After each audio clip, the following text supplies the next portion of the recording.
So I want to go direct to the point. When I was talking to PJ, I was asking him, now what do I talk about? And you are very intelligent in our primary school. Me, I just went to the university. When he went to become a doctor, my first undergrad was BA Economics.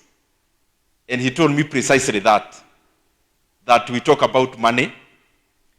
I thought doctors are averse to money. But he told me that is actually why you work. And it is not a foreign thing. And because time is gone, I'll try to summarize. When I want to summarize, I note down some points so that we also talk what is relevant.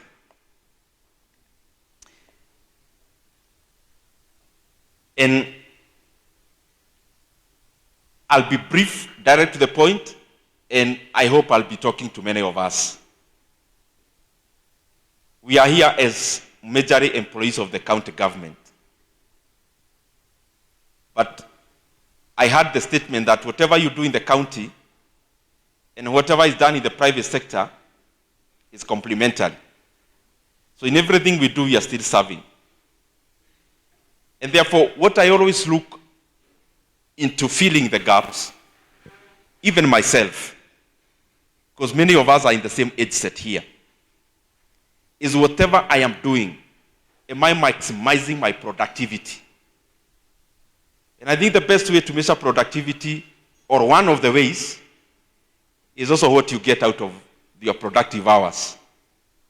So trying to maximize how much you get per hour, I don't think it's a bad thing to do.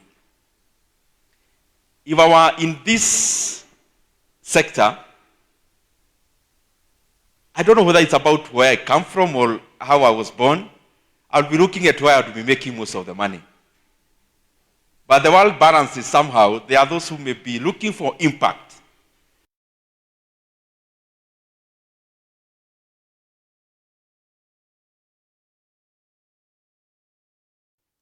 We go to school the way we have all gone. We graduate the way we have done. But there is one thing I have noted that we do, which we need to always constantly evaluate whether it is the right thing to do. The first engagement we get after campus, the first thing you do after campus like this, it becomes your home for the next many decades. And many times I reflect and wonder, if whatever we get as a first vocation when we graduate from our various institutions, if it continues to define who we become for so long, then I think it's important to also evaluate where we start. Because if where we start can define us for too long, then it's important to know where. But I am here to talk to you because you've already started. And because you've already started, you're already working. I think it's important to keep on evaluating. Keep on evaluating. Yes, I got the job because I graduated, I needed a job. Wherever I am in private practice, I am doing so, maybe as an employee or the founder or the owner, because that's the first thing, that's what I'm doing. But I think it's important to keep on evaluating, including myself as a leader. Wherever I am, in the position I hold, in the county government, me as the MP for Kiharu, Mosiria as the chief, or Ozipi, you keep on evaluating. Am I here because of circumstance? Am I here because it is the only place I should be?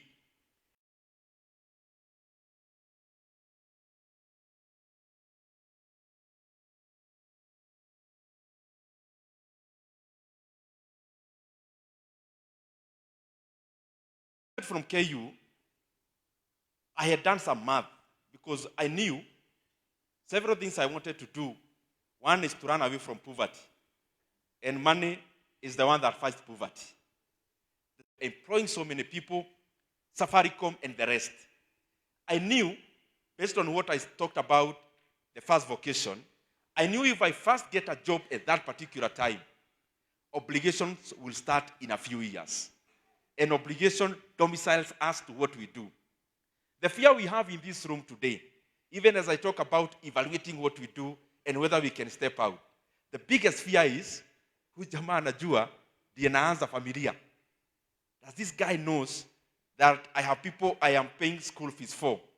Because obligations come to ground us. But I always ask myself, here is a dentist. You fear to break the glass ceiling of advancing to where you are more productive. Is where you are what you'd want to be doing in the next 20 years? If it is, continue. I was in ISPAC conference the last 2 days.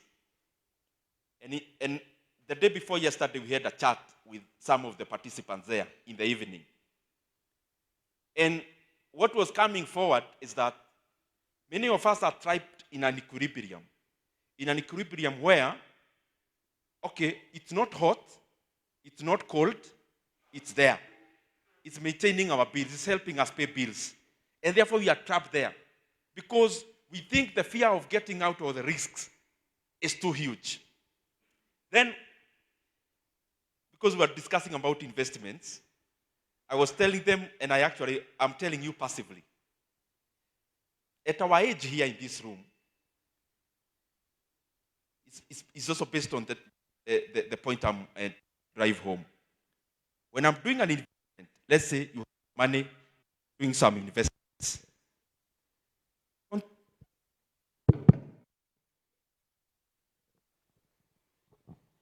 I don't think, one person asked me in that place, what would you tell a 60-year-old in terms of investments? And what would you tell a 35-year-old? The 60-year-old I was talking about in terms, they segmented that because of one person may need constancy of money. After 60 years old, you don't want to experiment. I was telling them ourselves in that bracket of 35, give or take. I don't think we are people who are going somewhere to do incremental or to get incremental growth in our wealth, in our career, in our investments. I think that is an age where we have to look much more than 10%, 20%. That's about money, but also even about career. Ask yourself, if at the pace you are going at, wherever you are employed, if you are just incremental, you can only move now to this place, to the next step, then to the next step, then to the next step. How long will it take you to reach where you want to reach? How many steps will you have taken? That incremental. I think our age is not for incremental. Our age is for a much higher speed. And I think our ambitions in this hall are not more for incremental, but for much more. If I'm looking at setting up a private practice in this room today, I'll not be thinking about me as the doctor, the one seeing the patients. I'll be looking at facilities, seeing much more people than I can do myself. Because this one that conditions me to only do it myself, I think it is too limiting. I hope I'm not talking Greek. Are we together? Let me talk about naongea juju. Kuna kitu moja nimeona hii Kenya. And it doesn't matter which course you did in high school, in university. It also doesn't respect the kind of grade you got in your KCSE. I don't know whether we are conditioned around it. It's a pitfall I have seen all of us getting into. When we get our first job, when we get to the next position, it is the pitfall of leveraging, the pitfall of loans. I don't know where it came from. If this whole I say, anyone akona loan pahali, staki kuwaibisha. But I know almost all of us in this room has one form of a loan or the other. Either in a SACCO, or in a bank, or in a SIROC, or in all. I've not even talked about Fuliza. And by the way you are laughing, I think all of you are there. It is a pitfall. You know, many times when I'm conversing with people, I want to confirm whether what I'm thinking is right. And in most of the conversations I have with people, including my colleagues in parliament, once you get into parliament, the orientation you get, take a mortgage, I don't know of how much, because you are told there is a law. Second one, we are given something called a car mortgage, also take.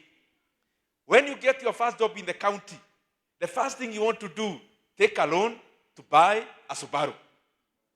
Take a loan to start buying the many things I talk about, especially land. Now, hii kitu tulitoa wapi kama wa Kenya? That you don't feel like you have gotten employed until you have taken a loan. And you know, once you are employed in the county or the national government or even in the private sector, it's not you who looks for the banks. It is the banks who look for you. Where are they looking for you? Why? Kwa nini bank ati ukipata tu job? I am even surprised today one of our sponsors is not a bank. Oh, there is one sponsor who is a bank. No, this is an investment bank. There's a difference. But I know maybe they're in the background. Please allow me to address this issue. Because I think we need a change of mind also in that area.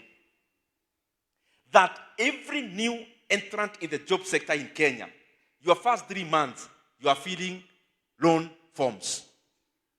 Whether you are a doctor, a teacher, an MP, a minister, even ministers in Kenya, once you get your job, you are told stories. Mortgage, I don't know, car loan. And I'm not talking because I'm an outsider, or I'm not talking to you because I am better off.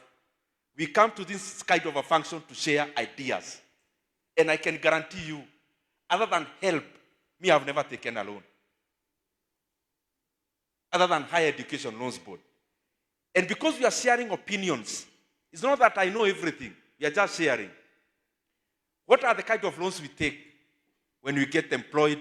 You people, you are looking at me, county government. Hapa, nyinyi naona nyinyi wote mko na loan.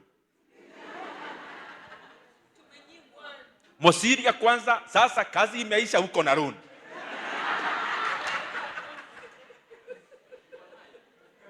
Lakini the beauty, you got another one, maybe a better one.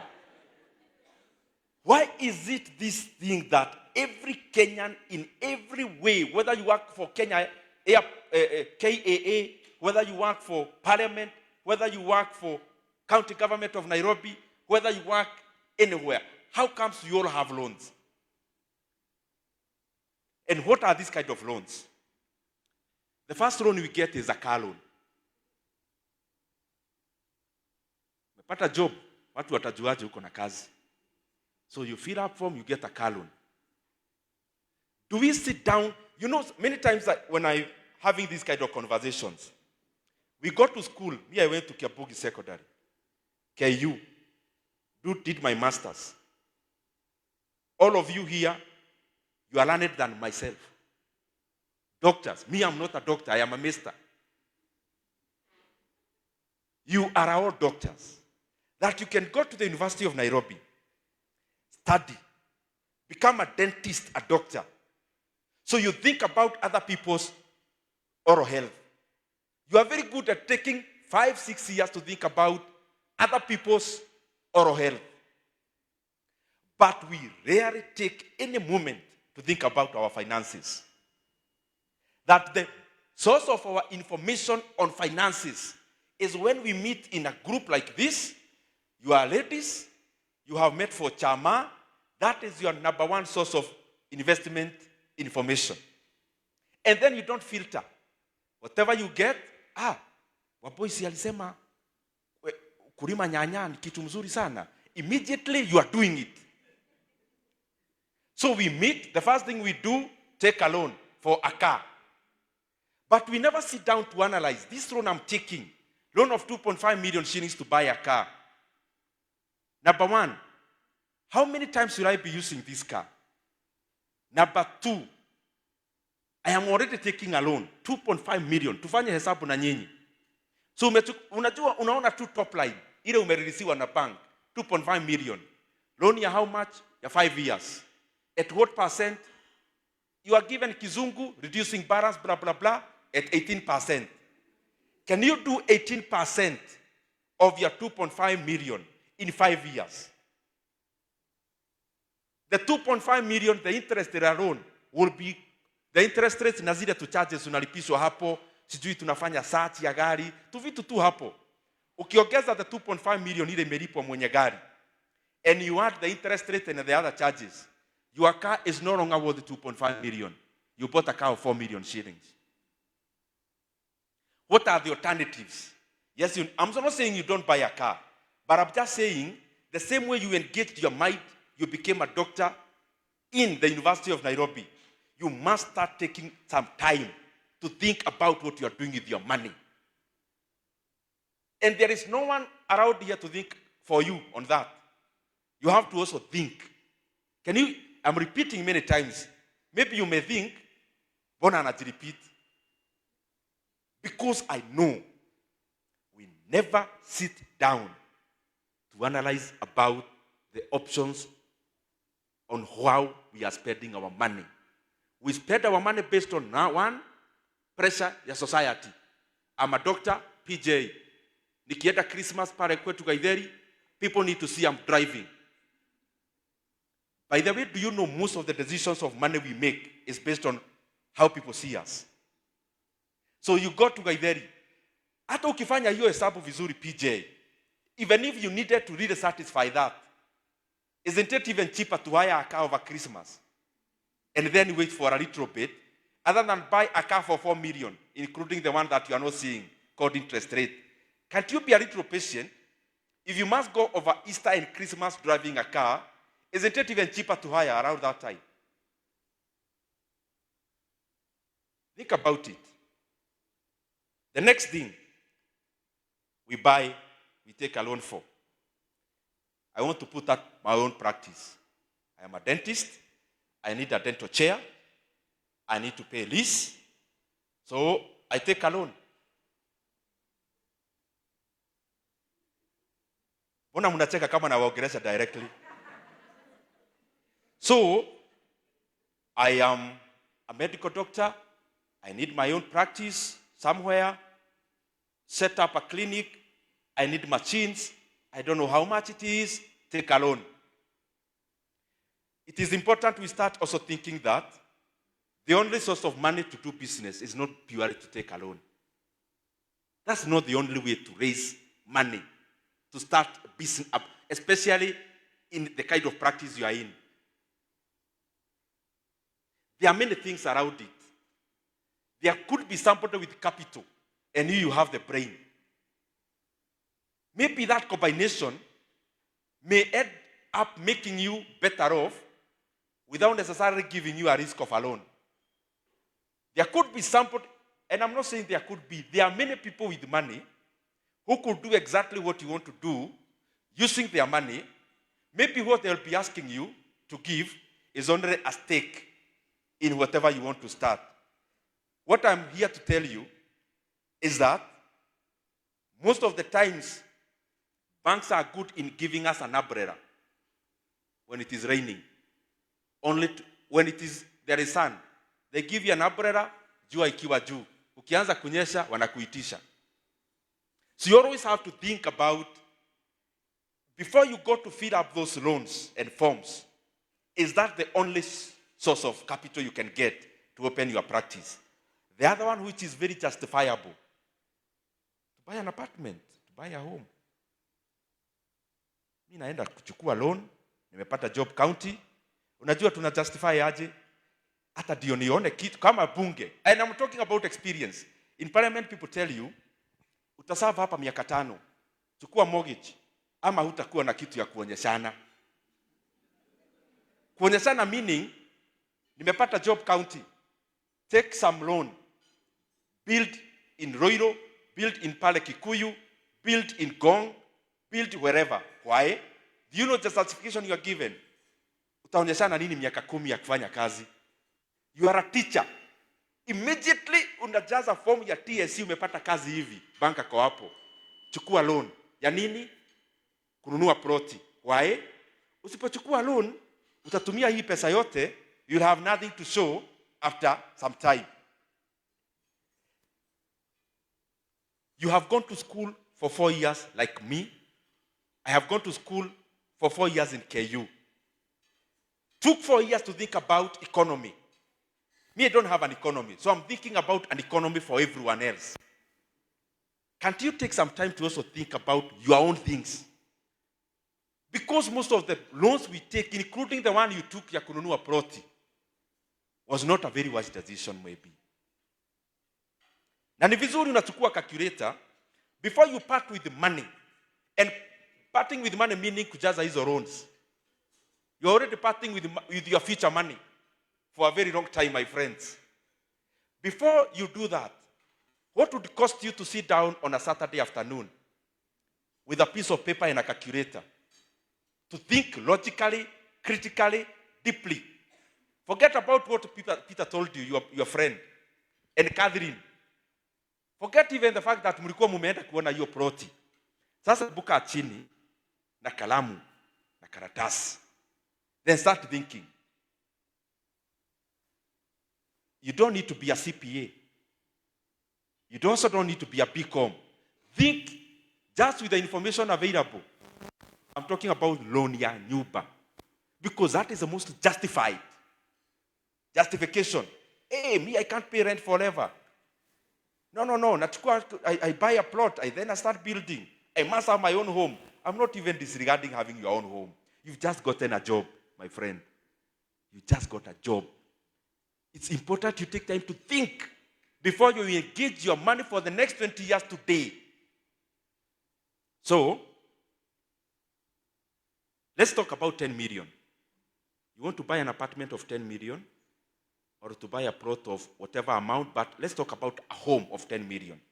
Maybe you brought it, you're at 2.5, you're at 7.5. You're a new doctor. You deserve a home of your own. Anyway, so if you had 10 million here, given as a loan, and that is the money you are taking to the bank, you have taken from the bank, either to buy an apartment, to buy some kind of a house. What is the cost? But before you go to the cost, ask yourself, because tunaambiangwa nunua haraka bei inabadilika. Either ya nyumba ama ya ploti. You need to do fast. You know, houses, land always appreciates. We all live in Nairobi. Most of us here. Tell me in the places you live, land has appreciated for how much for the last 5 years? Tell me whether you have not seen an apartment selling for 7.5 million for the last 7 years. The same apartment. The plot you're buying in Nyoro today, 4 million shillings, was selling at 4 million shillings 5 years ago. I'm not here to talk against real estate. They also have a place to play because eventually we'll have homes. Me, I'm talking about loans, not real estate here. So, by what margin is this land, this home likely to change for the next? Let's deal with 10 million and let's deal with 10 years. That's our basis. So we establish how much is this likely to get. That we are not summarizing today. We are talking about that Saturday afternoon. We said you call for yourself a meeting before you part with your money for the next 20 years or 10. Then secondly, if that 10 million is here today, and you're talking about 10 years, we have already first established, is the land changing? Is the house changing in terms of the price? Then secondly, this money you are with here today, we never ask ourselves, kama niko nayo saa hii, si niko nayo hapa, the choice is between, I am a new person in the job market, is even alone. Between buying this home, what are the better uses I can put in this 10 million, and eventually I'll have a home, eventually later, but I'll not be burdened for so many years. But let's use simple arithmetic. If you had 10 million here today, and you do the laziest investment you can do. The laziest is buy a treasury bond. The laziest. Ile, hutaki analysis, government never defaults, me I'm just buying a treasury bill or bond. Currently is the 13%. If you compound your 10 million at 13%, in only 5 years, that money will be 18 million. How much will the land, how much will the house you're buying have changed? Me, I don't have answers. I'm just saying we engage our mind.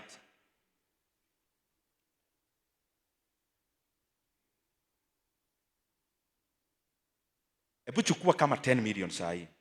Na tuongee na nyinyi sasa. 10 million Nairobi unaweza buy nyumba wapi ya 3 bedroom? 10 million. Kilimani utapata. Let's be factual. Na munisaidie hapa kama tunasaidiana. Nairobi nyumba ya 10 million ya 3 bedroom utabuy wapi? Wapi? Team is saying Kiosio Kimau, another place. Joska, another place. Nyumba imekamilika. Wewe usijali finishing mzuri sana. Wewe kwanza ati mimi niko na kwangu. Si unajua hiyo ka design? Mimi niko na kwangu. Where else? Yes? Kitengela, Utawala, ni nyinyi mnaniambia. Wapi? Kikuyu. Natumia tu zile mnasema. Okay, tuchukue Utawala. Hiyo nyumba ya 3 bedroomed. Ukienda kukodisha saa hii utakodisha how much? To rent. Mmoja amesema 20, mwingine 25. Especially ile ya own compound. Unajua kwangu. Imejengwa una need, mimi naingianga kwangu. So ni how much? 40, 45. Itapita 45. Tuache, let's work with 50. Sawa sawa? Let's work with 50. And let's use the laziest. Nasema tutumie the laziest investment option there is. The laziest for me is treasury bonds. So 13% of 10 million is how much? Somebody anifanyie 13% of 10 million.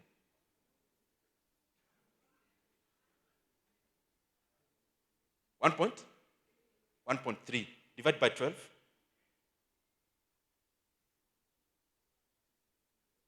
109. 108. That's 110,000. I used just pause for 30 seconds and think about the point I am having.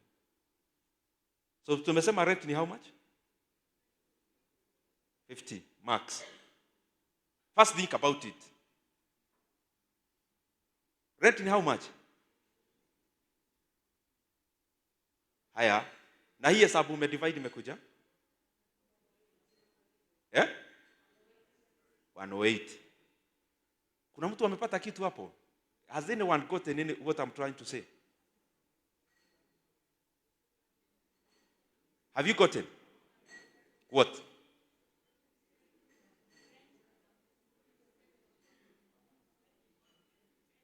Have you gotten? The point you have gotten, that on this side, you are 10 million on present value now. Bila kuulizana na mtu. Inakupea 110,000 a month. 100 na sio compounding, tunaongea ile inatoka ikitoka. Not even compounded, imetoka leo. So 110,000. The highest rent you can pay on that 10 million house mmesema ni ngapi? Nyinyi mmesema 50. Have you ever thought of such? But you know, the ego of saying niko na kwangu, ni kwangu, taito imeandikwa mimi. Na sio kesho, today. Then, you make a suboptimal decision. Because per year, the rent is 50 times 12 is 600,000. Na kwanza, unauliza landlord, mimi nataka nikulipe by annually. Anakuangalia hivi atashindwa, mtu ni pirate ama ni nini? Unaambia landlord, mimi nitakuwa nakulipa after 6 months. Please give me your account. Why? ile pesa iko pale. I'm not talking about compounded. Compounded now is later. Already imekupea 110. Na kwanza hiyo ni kama rent unalipa after 6 months. Inalipangwa kwa bank account yako after 6 months. So ile ya 6 months unachukua, unalipa rent ya whole year. Ile ingine ya 6 months ni pesa yako free. Unairudisha kule, inaanza kucompound. I'm not saying you'll not end up having a home. If you do that for 5 years, how much will you have saved? And will you be closer to getting a home with a smaller loan, or will it be further? That's some of the decisions you need to make. And I've used the easiest. If I give you the options of investment which are much better, then it becomes much, much more scalable.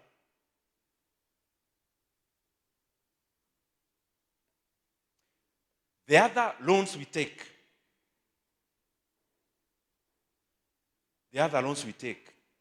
holiday. Nachukua loan, naenda Mombasa Christmas. Naenda Dubai. Na vile mnacheka ni kama wengi mshaingia hapo. Allow me, we are not going to discuss about such kind of a loan.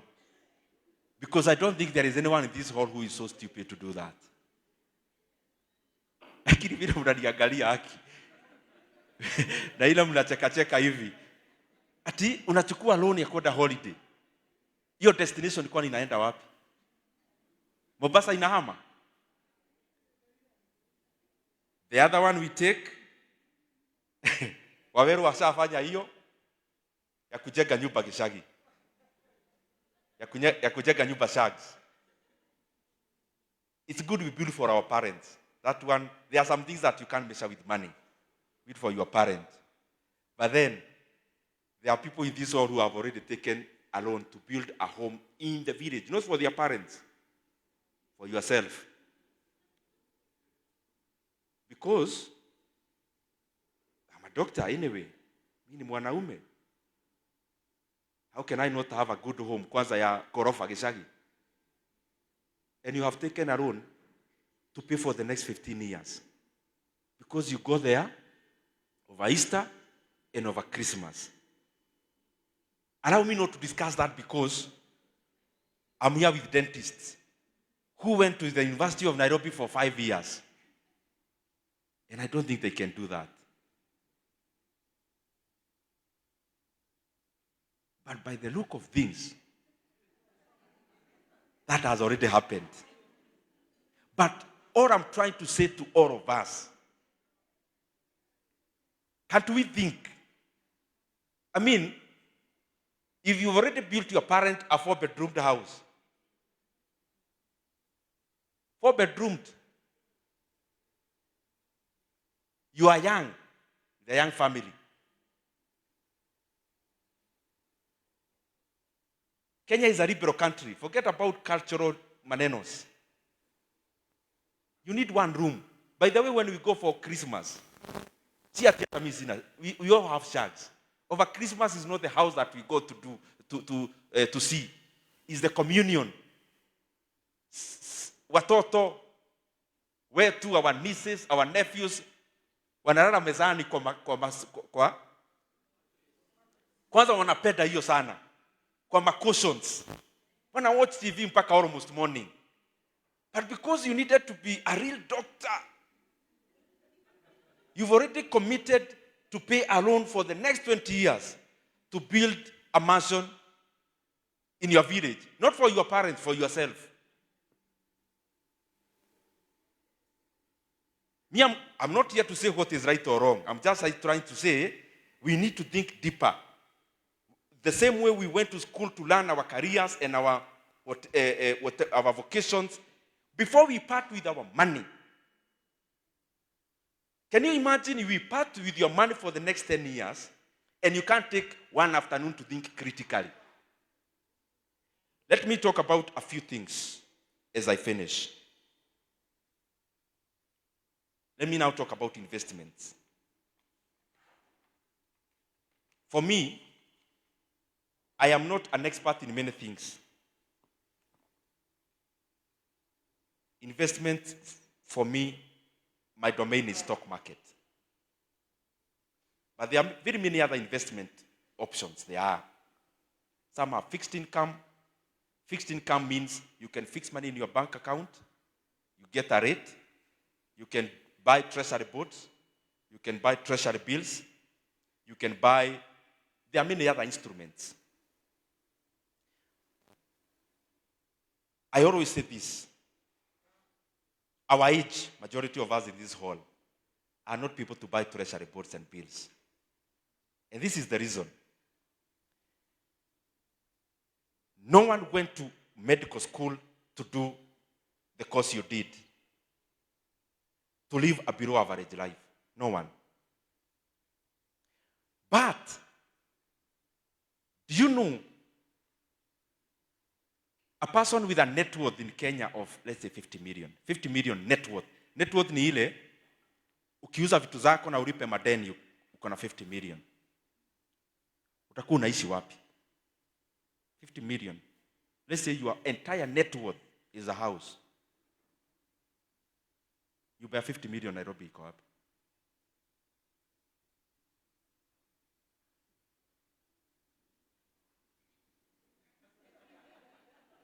$50 million iko wapi? You buy maisha. Help me to think.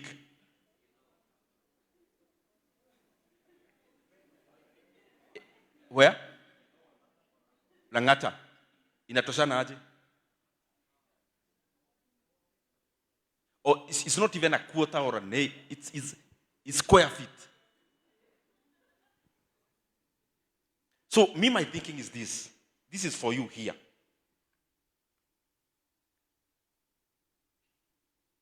You either make it, that's my thinking, or you just have to make it. Because the other option is to live a good humble life, or wearing a suit and going to work, and then from today, you decide that is how you want to retire, and that is how you want to get old. The salary you are getting, you need to ichukue yote for the next 30 years, consolidate it. Most of you have like 30 working years now. The money you get, actually tuseme utakuwa umekuwa promoted, so you can even double it. The salary you are getting today. Take per year, times 30, and even double it. Then try to see if that is the only income you will have, whether you are already trapped in a low-level equilibrium, where the competition is not about who is making it. The competition is, in this below poverty line, who is ahead, but you are still below the radar.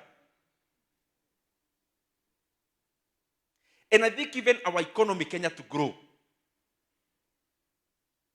we have to think like how Chinese started thinking, South Koreans and the rest.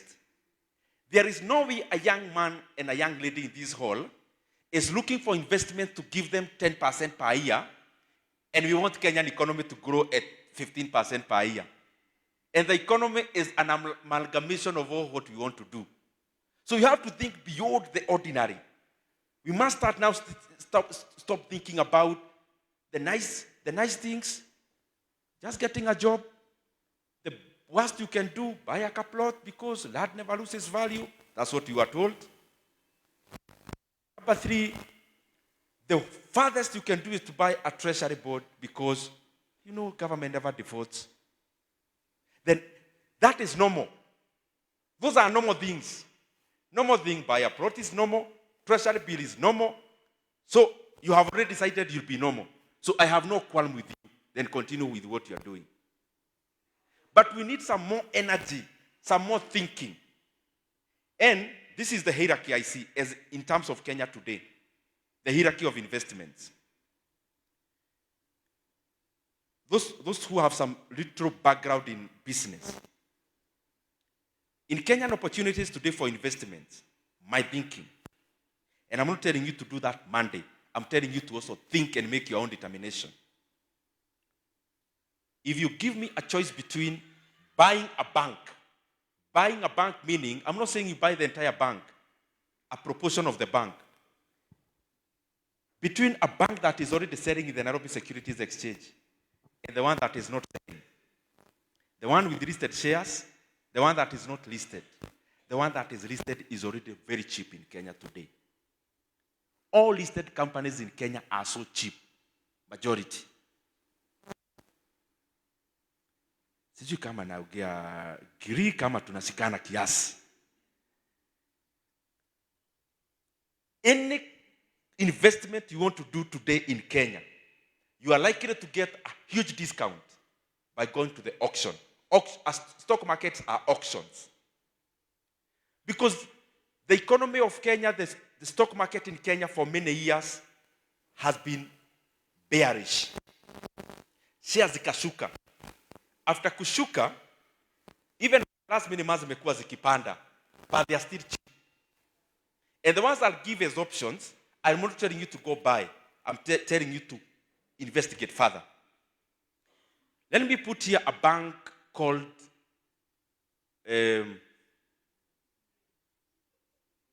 Family Bank.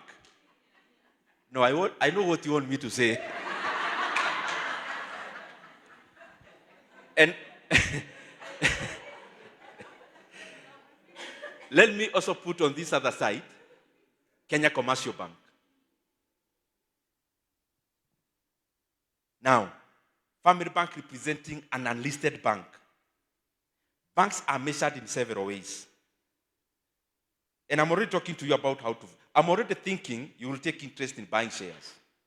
So when you are evaluating, in a bank there's something called core capital. Core capital is, if you wanted to start a bank as 10 people, we all raise, let's assume to start a bank in Kenya you need 10 million. Assuming. So tuko kumi, tuchage kila mtu 1 million. So we already have capital to start a bank. That's called core capital. Now, when you are buying shares in the Nairobi Securities Exchange, the value you get, how the company is valued, is called market capitalization. Market capitalization is, yes, our capital is 10 million, but since this company is listed, if you buy all the shares, how much is it? In Kenya today, a bank like KCB is trading at 70% of the capital, meaning it is trading at a discount of 30%. There is a bank called Diamond Trust Bank. Diamond Trust Bank. It is trading, they have a core capital of 95 billion. If you bought all the shares of Diamond Trust Bank today, it would cost you 32 billion. So it is trading at over 68% of discount. So you look at discount and you look at premium. The others, you realize they are trading at a higher value than they ought. Hey, today is an evening, we took dinner. This is too much maneno. But I'm just trying to say, think beyond land. Think beyond treasury bills. Think beyond treasury boards. When you think about shares, and get your mind to think about this, look at the global economy. It will not take you too long. Look at how it is. Then come to Kenya. Look at how it is. Then you can cascade that to sector. Look at the sectors that are growing. For example, in Kenya, you don't struggle to know the financial sector is growing at a more rapid rate than the economy. So, if you're looking at the shares to buy, you likely not go too long to look at the financial industry. I saw the other day Equity Bank reported at that 2% rise in profit, where the economy is growing at 4.7%. Because the bank is expanding beyond Kenya.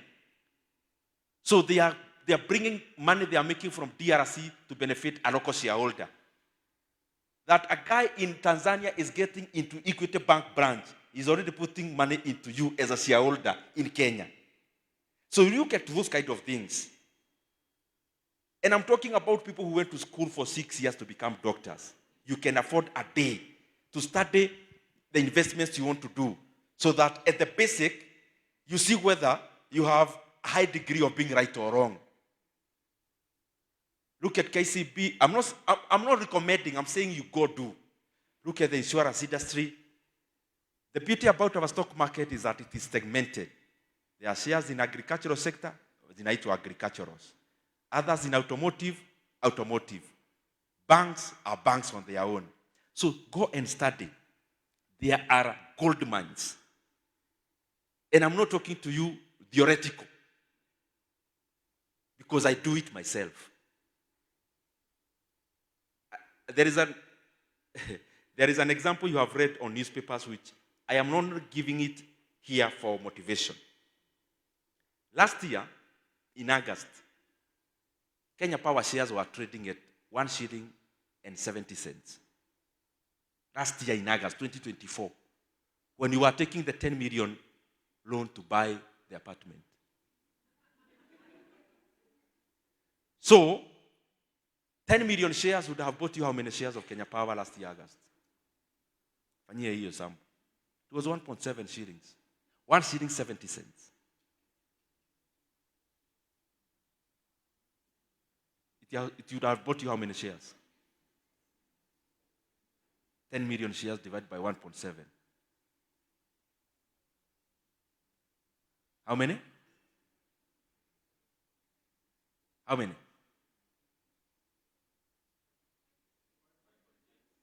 So 5.8 million shares. See it?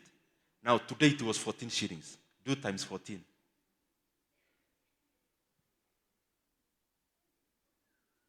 Mosiria ni ngapi? Yeah? 82. Nikakileta yenu inapata hivyo. 5.8 times 14 is how much? Can I hear from this table here? That is full. How much? Imagine. See story, unajua there are things we read in the books. Hii tika story ati nimesoma pahali kwa sijui backs ya other way. You can check. KCB shares. KCB shares. In the last 1.5 years or so, they were trading at below 25 shillings. In the last 2 years or 2 years to 15 months thereabout, they were trading at 25 shillings. Today it was 63 shillings. Equity Bank shares, na hizi vitu mkuwe muna Google. Si ati ziko kwa NSC. The Friday afternoon I talked about ukae chini, just think, Google. Sasa ukiona ile unapata Google ni kama si correct. Verify in the correct websites. NSC, there are many sites that do investments. Check. There are many opportunities. Because opportunities start from the auction globally. Auction are stock markets. Once they are exhausted, that's when you go to private. You now start thinking about buying a private company. But as of now, there are many compelling reasons to buy shares. You know, the other day, I commented in Parliament that Kenya Pipeline will be listing. And I said I can't buy those shares. Me. I'm not saying it's wrong to privatize. No, I am a proponent of privatization. I am an opponent of privatization. Because government should, to the best extent, not hold so many companies at ransom. But they are listing at a valuation of 100 billion shillings. Then I checked the books of account of Kenya Pipeline. The profit they have made in the recent past was 6 billion shillings. So in my mind, I thought, because they are listing, they need to put up their socks. So I am sure they will report around 10 billion. Because when there is an IPO, it's like a marketing. So the year ending June, or the one, if the year ends in December, I don't know. I think it ends in June. They will report something decent. Supposing they report 10 billion in profit, and they are worth 100 billion. It means the company is trading at 10x. Their earnings times 10. Their earnings, net earnings times 10. So if you bought the entire pipeline, it will take you 10 years to recover your money. That's what I'm trying to say. Because it's valued at 100 billion, and the net profit is 10 billion. So it will take you 10 years. But it will be listing in a segment called energy sector in the NSC. I want you to make kibarua. In that energy sector, there is a company called Total Kenya. another one called Kenya Power, and another one called Kengen. So there'll be a one called Kenya Pipeline. And I'm saying this because it is next year. You need to make your decision. But I'm not saying you don't buy. I'm just saying engage your mind. Out of all those companies, take Kengen. Kengen is making 10 billion in profit. And its valuation in the market as we talk is 65 billion shillings. So what will make me go and buy a new listing which is worth 100 billion and making only 10 billion? People will talk about growth. What is likely to grow between Kenya Pipeline and Kengen? Electricity definitely will continue, the demand will continue to go higher and higher. The second option is Kenya Power in the same segment. At the current value of share, not the previous, the current. If tushikane na hapa, sisi wote tununue Kenya Power ikuwe yetu today. The entire Kenya Power valuation today is 27 billion. All the shares put together is 27 billion. Last year, they made a profit of 24